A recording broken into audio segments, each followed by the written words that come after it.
Hey, what's going on? Welcome inside my endurance cave. 10 weeks to go until Ironman Canada 2024 Penticton.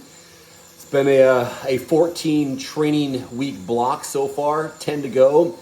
Actually, I'm a week away from a half Ironman as a training race as part of my plan through Coach Wendy Mater, you can find on Training Peaks. In fact, I talked to Wendy this week and we were discussing things we could pass along for at least this course, which is a pretty hilly course in Penticton, pretty challenging. And so she came up with a little clip here to talk about hill repeats and how you can get better riding hills. So here's that clip.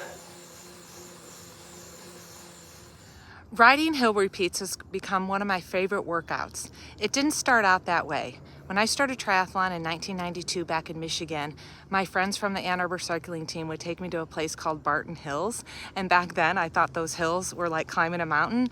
I was so weak, slow, and they were really hard. I was very frustrated, but I didn't know anything. We didn't have power meters. I don't even think I had a cycling computer yet.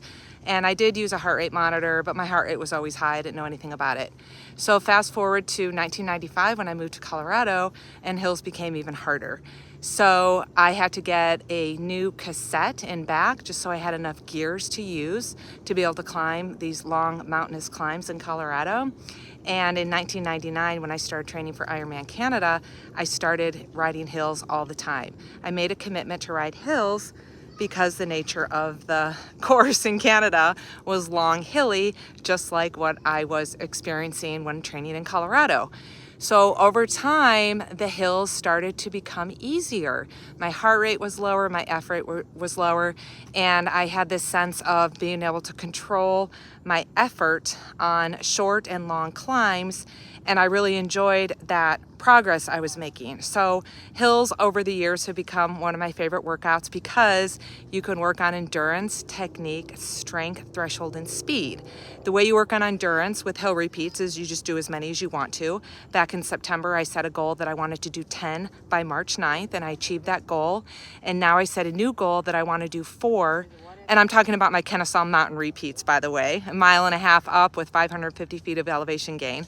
So now I want to do 4 under an hour. And today I did 4 in 1 hour and 5 minutes. And part of my speed has to do with trying to dodge people, and there is a speed limit. So anyways, I also have a goal of trying to do 1 repeat, again, 1.5 miles, with 500 feet of elevation gain. My goal is to try to do that in 10 minutes. And right now my fastest time is 11.5. So now I was working on endurance. Now I'm working on threshold. I'm trying to hold a threshold power and heart rate as I'm climbing the hill, and then I recover on the descent.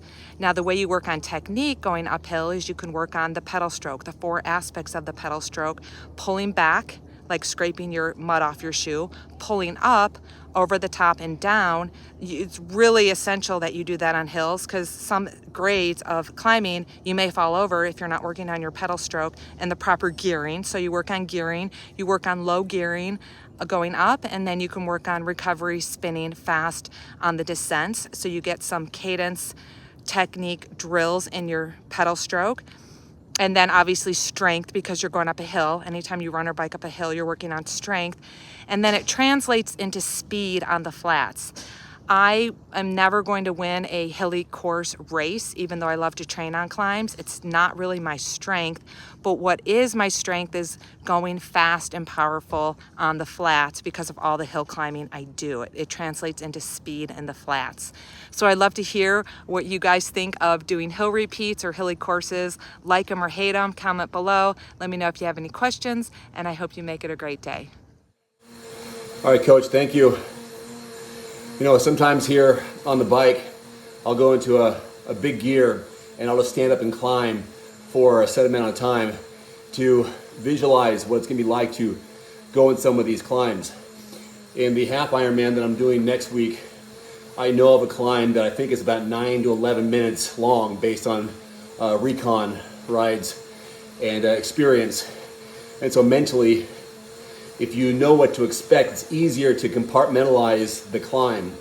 So I know in Penticton, and I'll do this, I'll probably make a note somewhere and put it on my bike of the sections that will be a climb and how long those climbs are. So if it's a 3-mile climb at a certain elevation, I'll know that, and I can keep a track on my devices to see where I am, and kind of pace myself to conserve energy during some of the harder sections and work on those consistent pedal strokes like Coach Wendy said. Anyhow, there's a lot of things you can do to prepare for your hilly courses, and what Wendy was saying is some good ones. Anyways, happy training. Any feedback, questions, leave it in the comment section below. After this 4-hour and 45-minute bike ride, I'm going to head out into the cold plunge and get some much needed recovery, because tomorrow I've got a 2.5-hour run, and then next week will be kind of a somewhat easy week, because next weekend will be at a half Ironman. So that's going to be in the form of a training day race. So a good 7 hours of training. Anyway, that's it for me. Thanks for watching. Adios.